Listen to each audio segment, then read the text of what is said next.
Go. All right, starting from square one.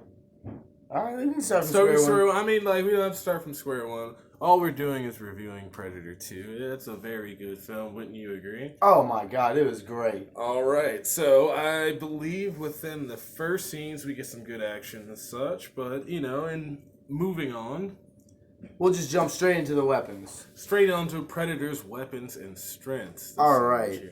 So the missile launch or the plasma launcher, that thing is just overpowered. Like I love the targeting system it has when it locks on to people, Classic. and then like when he was taking down Keys and he jumped out to go fight Lieutenant Mike, and then he blasted the plasma cannon backwards and just killed him. Man, that was just awesome. Oh yeah, just like the no look shot right there. Yeah. It's like buckets. Exactly, it's like making a basketball behind your back. Like, what's good? I just killed you and not even looked at you. He was just an afterthought, like at that point. Like, wow, such disrespect on Keys' part. It's like you're nothing. That is so great. I really enjoyed his spear. That spear is bad fucking ass. That thing is so cool. That's how it can like be compact and come out. He's tossing it. He's forking up guys with that shit. So cool within the Predator's arsenal because that's something that was new. From the first Predator movie, and like the spear now is a staple of a lot of Predator. Oh, yeah, like, definitely. Look at a lot of their extended contents. The like extended media, toys and such. You almost never see a Predator now without a spear in his hand. Like it's like their go-to weapon. It's iconic for him. It's definitely showing off. Something that of course they're created to be or predators. That tribalistic type of society. It really adds emphasis on that. Even though they have all this crazy technology to use. These weapons and such like spears. I would love to see swords. I would like to see more swords. You're right. He has a lot of knives. He's got knives everywhere. He's got hella knives. He's got knives on his hands. He's got freaking a little like what exactly was that? It looked like a crab claw almost, and he shot it out straight through the guy's head. The little it's like a little Danny prawn. found. Yeah. It's like a little prawn, like lock and load spear right there. Just like something. So it's just like a spear tip, basically. Yeah, just a literal spear tip. A projectile spear tip. That That is overpowered. projectile weapon. Projectile spear tips. And plus, like whatever alloy, whatever like shit what that was made out of, it could pass through whatever, man. Oh yeah. Steel was nothing. Nothing to that shit. Destroyed it like cutting a hot knife through butter. But yeah, I really enjoyed his weapon set, the disc, his frisbee of death. That shit was really cool. Like His own undoing as well. Oh, and his own undoing. Touche on that one. Yeah, I gotta give it to Danny Glover. He used the hell out of that thing. I mean, like for real, you have acquired a new weapon. Right? So I'm gonna equip this immediately. It's like in Zelda when you open up the chest, like da-na-na-na-na-na.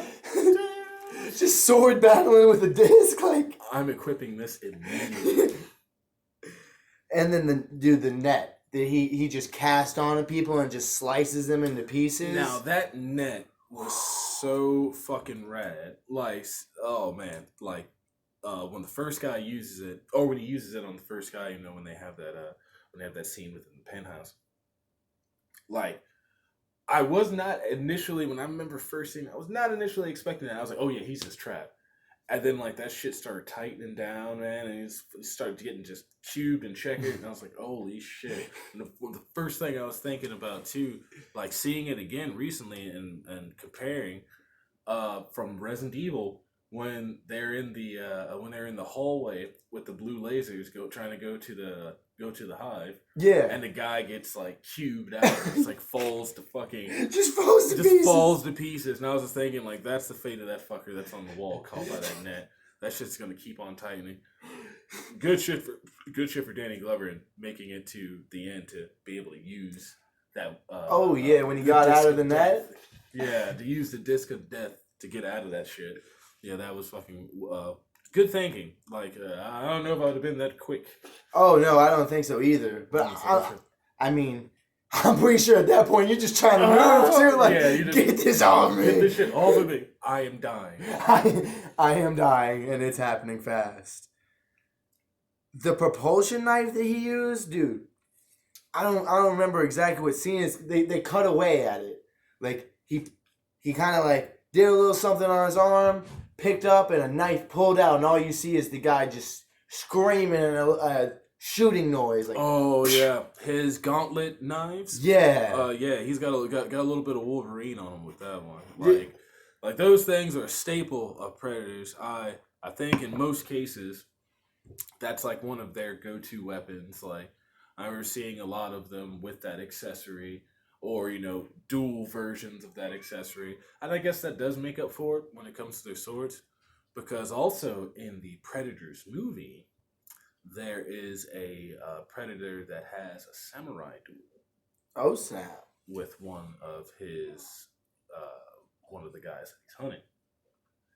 Pretty cool. I've also seen samurai predators, which those are pretty badass as well. But yeah, Like feudal Japan predators, or are you talking about like just like an own culture of predator samurai? oh no, a hunter that had taken over, like that had killed a samurai and adorned some of his armor and such as a trophy. So samurai are such badass warriors that even the predators want to take their armor. That's what we're hearing here. And that is damn true. Yeah, that's for real. Ronin. And like real shit, it even shows, at the very end too, and how long they've been coming here and hunting and then like taking trophies from past and such. Well, that's actually enters to a specific question I wanted to ask you actually. So, my first question is how do predators pick what place that they're going to hunt? All right. Now, that is a real good question. I definitely believe in that. In Predators, the other Predators movie, they have a planet which is like a hunting sanctuary, which they bring other species to that planet and hunt them. I believe at some point in time, Predator was already a venturing species. And if you know anything within just the universe itself, the alien Predator universe, that the engineers are out there. And the engineers and the Predators evidently at some point in time had some type of commerce or such. And the engineers help, or the Predators help them, come together and design the xenomorph for the Predators to hunt. And at some point, the engineers became on their list of huntees as well. So in the aspect of it, I think that they've either got the idea to go to other planets and get these species to put on their preserve to hunt to see if, because it's only a few at a time, to see if that's something that is something that they would want to hunt, something that can be possible or such, and then they would send ones that were going through a trial to those planets in specific, or where that creature came from that they had hunted, and they would go there and see could they survive on their planet as a badass and get as many trophies as possible, because it's said that they do the hunting as a rite of passage. It's some ancient warrioristic rite of passage, and why they go in alone, and if they're disgraced, they kill themselves. But don't they, or so once they're done with the rite of passage, they only do hunting as pleasure when they feel like it. I would imagine. But at first, they're forced to do it. Yes, like it's a right for them to go and to do that type of hunting.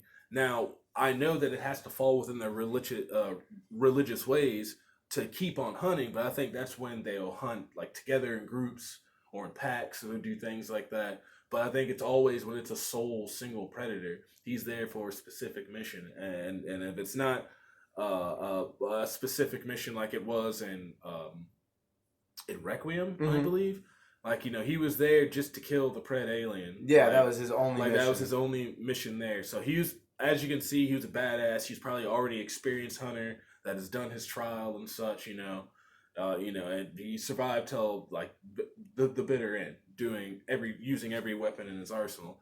And then, you take like, the Predator we saw in Predator 2, or even the Predator that we saw in the first Predator movie, and they're probably young up and comers, like they haven't been on these foreign planets to hunt. They've probably hunted on the sanctuary or so that is in the other Predators movie that we get to see. But like they probably are just getting just getting their ears wet, or just clearing out the wet behind their ears. Like, So another question I have is, what exactly is the lifespan of a predator? Because as you can see, the leader of the predators has a gun that's from 17. it was like 1715. Yeah, 1715. So that would mean that he's been alive for almost 300 years. Yeah, and like that, I definitely don't doubt. Like, I do know that they have a higher than like a longer life expectancy, like approximately wise. I can't tell you. So you haven't read anything in the expanded universe that would give you any indication on their I lifespan? haven't read anything of giving them or what the expectancy of life is, but I do know because of things like that, because of predators that are in current time within certain avenues that have Native American dressing, samurai stuff, flintlocks or whatever, that it is posture. And that's why I also got to the question that, since they are space traveling interdimensional beings or interplanetary beings, I'm saying of the time travel or bending of space and time, and how how it takes them to how long it takes them to get to certain places, because when you bend space and time, like there's no aging, like there's a different gap of. Yeah, you're going at a different frequency than the entire world around you. Exactly so. And so in that, just because they're space fares and they don't really settle down on one planet, I do believe that's probably the case of, and why I do believe that they're older than they say, or. So if I were to give my own synopsis on this, I would say that probably the predators are somewhat time travelers, not really in a sense of interdimensional travel, making time go to them differently than other species, but as well as I do think that they probably can live around at least 500 years, just given the fact that they have so many artifacts from different times and periods. I mean, because real talk, it makes me think about Prometheus too, because they in an aspect or cryo freeze is what I'm basically getting at, because like during the movie they get to finding an engineer, and he's thousands of years old, just like sitting there in cryo freeze, waiting for that moment to be waken up and fulfill his mission that he set out to do, thousands of years ago. So I mean, obviously space, the engineers and the predators, they have advanced technology. They've coursed with one another. So I mean, it wouldn't be far-fetched that maybe the predators use that type of technology to preserve themselves for long flights and such like that.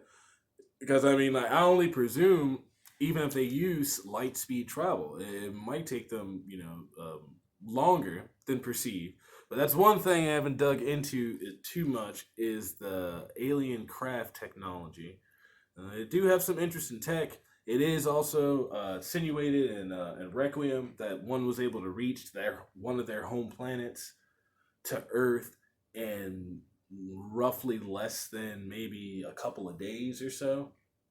So it's definitely anyone's guess on what technology they have made or they've adapted for their own. Who's to say it's necessarily their technology? So it's engineers. So it's possible that the aliens are all international men of mystery, like Austin Powers, and just freeze themselves down until it's ready to go. This is true. It could be possible, but do they have that fucking mojo though? They do not have the mojo, baby. All right, one more question for people like me that haven't watched the film 100 times. Shoot. And then we're getting back to what we got to talk about. So there was an entire ship full of hunters underground. Yes. Predators, sorry, not hunters, predators. Underground, ready to go. Hunting predators. Yeah, hunting predators, yeah. I just don't want to get anyone mad. Say, hey now. But so there was an entire ship full of them underground. Was it the same predator on his trial going through the entire movie, or were there separate predators? Oh, it's the same one. So they were all waiting to see if he passed the trial. Exactly. So they were waiting to see his success. That's why upon the ending of, he was ceremoniously taken away, and then the victor, not killer. You're right. This is square and fair as much as possible to compare to a You're right. to a human versus this alien species. But and such, they gifted him that flintlock pistol, and they peeled out. Like what they came for was to see this one pass. he probably had a lot of promise or such, or he was probably just, like maybe in a close one to the elders or something like that. But he had a purpose to be there. They went in. He didn't succeed, but that is the way of their culture, evidently. Because he was going to blow himself up. Yeah. But he got a more honorable death, I would say, by being ceremoniously taken away by his fellow tribe, by his fellow.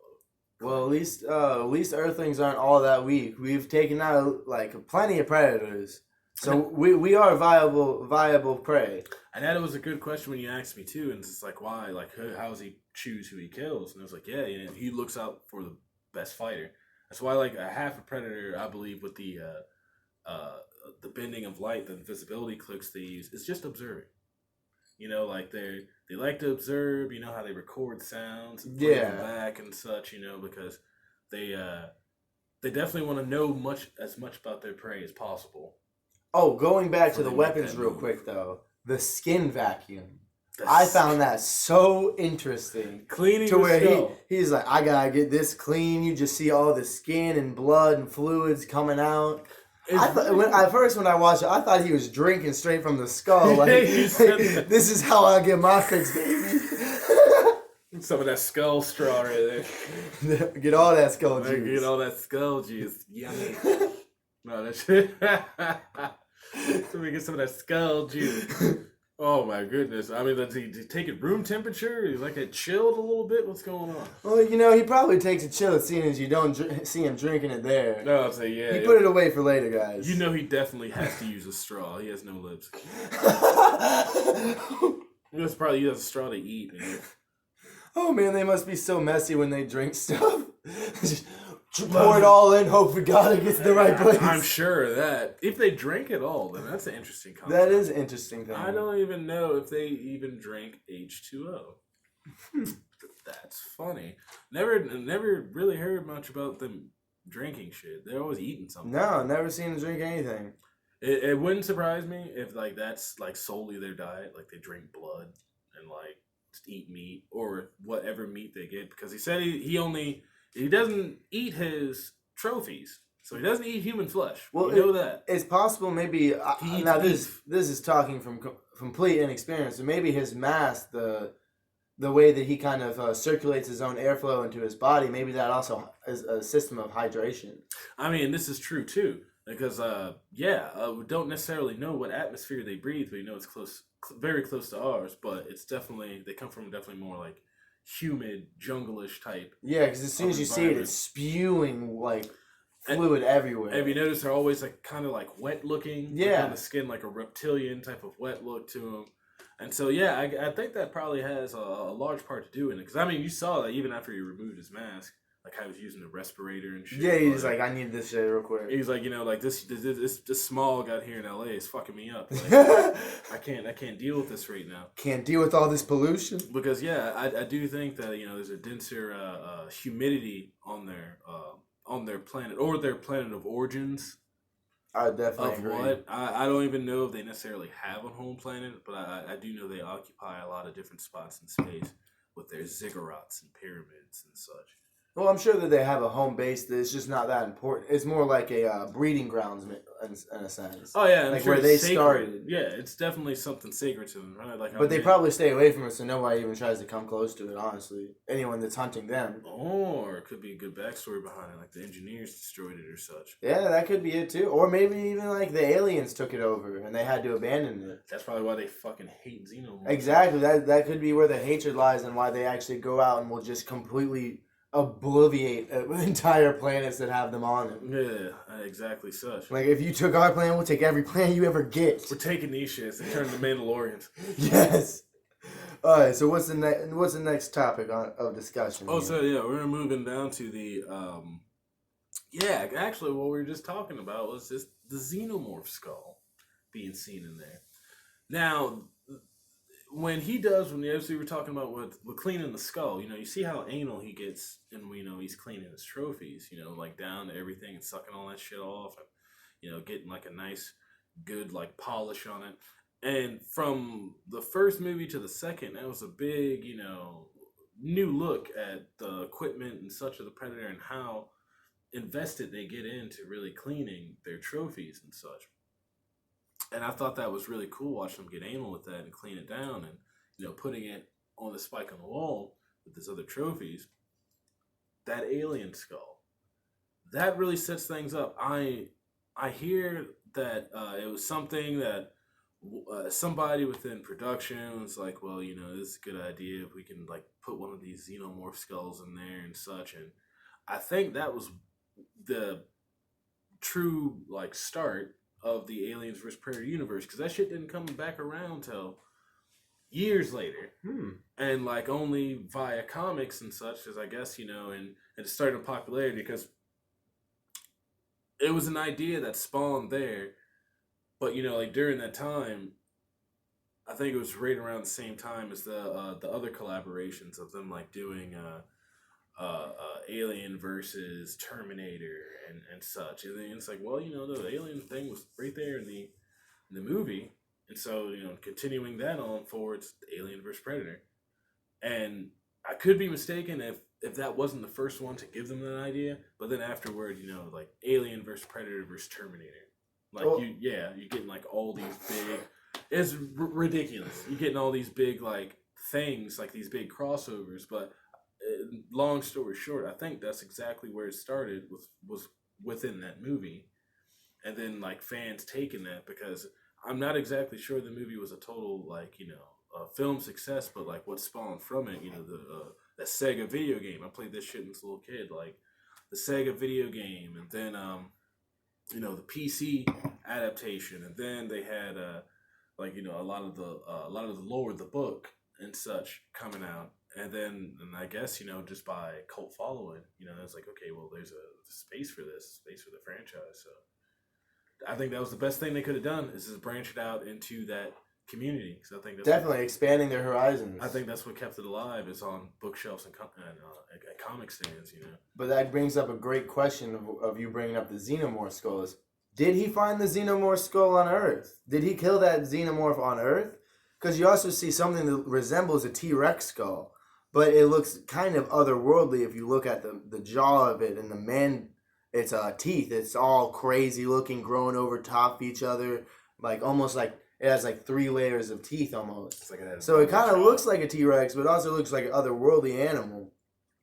So it begs the question, did he kill all those trophies on Earth? I would think that one creature, the Tyrannosaurus or whatever, could be possible. Nah, not exactly sure, but I do know that xenomorphs are not on Earth during that time frame. Xenomorphs do not come to Earth until later in the 2020s. Because even during Alien Resurrection, they speak about that. But I do know, comic book theory, there's Terminator can pass through time. The Terminator and Alien works within the same universe. So I'm not exactly sure what universe the movie universe of Predator 1 and 2 fall in, because apparently the other ones don't fall into it. And the only other sequel to this one is The Predators, which fella comes back as Keyes' son. You know why that is, right? Movie.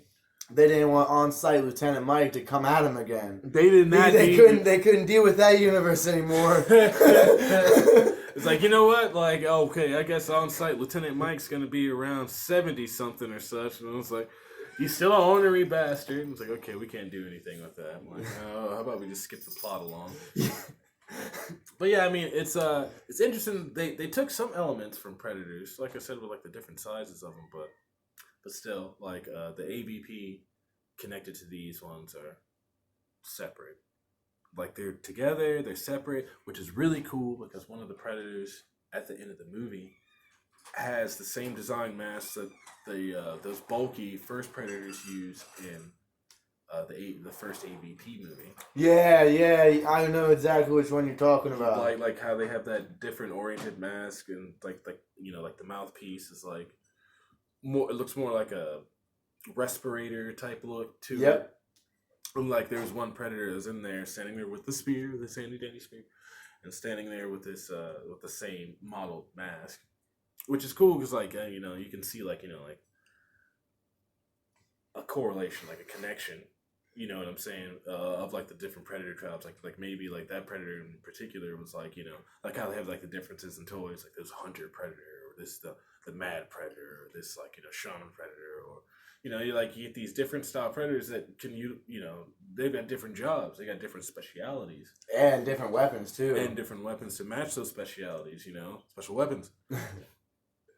And so, yeah, you know, like, and seeing all those predators together at the end, you know, and seeing like the different versions of them, you know that, you know, yeah, they've passed their trials and such, and these guys are some absolutely badasses. These guys are not playing around. They all got a unique set of skills. And what a particular set of badass skills. Danny Glover is after taking out the first predator and just looking around with like 12 predators at least around him, like, who's next? Like, all right, dude. Who is fucking? You barely took out the first one. You had to use his weapon, and then you dropped it. And then, you know, like, yeah, he just like tosses it down. Like at that point, he just did not give a. No. He just did not give a damn. Like he was just like, fuck this. All right, like I'll just fight the next one hand to hand because I know I'm gonna die, so I might as well just not prolong this. And Like, and go if ahead. anything about this movie should be learned, double tap. Always, Double tap the fuck out of their heads. Always. you always shoot him in the head afterwards.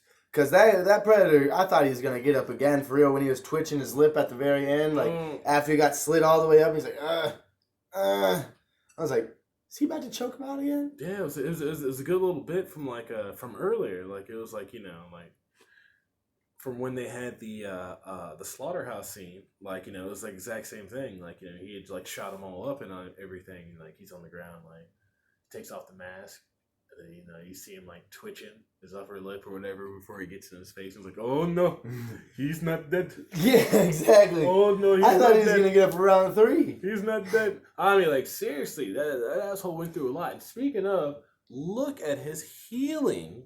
That is so done. Oh, okay. As we said, you know, he just like smashes a wall, takes some drywall, some tile, and some glass.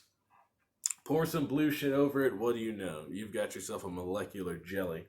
It goes there, Yeah, it says- almost creates like it cauterizes it, but at the same time, it makes a new flesh for him almost. It seemed like it was doing something like that. I don't know if they have any regenerative capabilities. I doubt they do because most predators are battle scarred. They take high pride in that. I think it's more so like it instantly heals the wound. It doesn't help them at all, but it makes it to where that no longer is like a weakness. So you can't not bleed none of that no more. Exactly, yeah. So Like, as you said, that's why he cauterize did it that over wound. all of his wounds too, because it was like those weren't messing him up, but he just wanted to make sure like he was patched up. Exactly so. So Lightsabers. Lightsabers. So yeah, he's got a also going back into that, like seriously, he's got so many cool gadgets that we see in this movie. Just to show just like how efficient of a predator he is, and then, you know, just showing the audience something cool as well. Because I mean, you know, he's nailing, he's got gadgets, but you know, when you're a predator or a hunter, you know, you gotta have a first aid kit or a skinning tools or whatever have you. And it was cool that in this movie they showed off some of his extra little toys. You know, those extra little things in the package. You know, Yeah, that was really cool. I really enjoyed that, and just getting more of the predator lore. Yeah, you got so much of his inventory in the movie. Like, exactly. he so. pulled out the whole box. Yeah, he pulled out a box. All right, he got a couple. Like when he takes out the med kit, I don't even know where the fuck he got that from. Right. He just like reaches to the back and was like, all right, Like, med all kit." right, Batman, let's do this. It's like, you know, like I hope he has some bat shark repellent. Bat shark The repellent. bat shark That repellent. was Oh, that yeah. was a smudge on comic books right there. Oh, that's great. All right, what's next? All right, so I guess we're going to move on to. Oh yeah, I'd have to give my pay my due onto Bill Paxton. It was great to see Bill Paxton in the '80s movie, and it's just like so recently. I had just like not even a couple of days ago, I watched Aliens and watched his performance in Aliens, and then watched his performance here in Predator 2. Was just really good. I enjoyed his last stand against Predator. You know what Predator said to him was like super weak.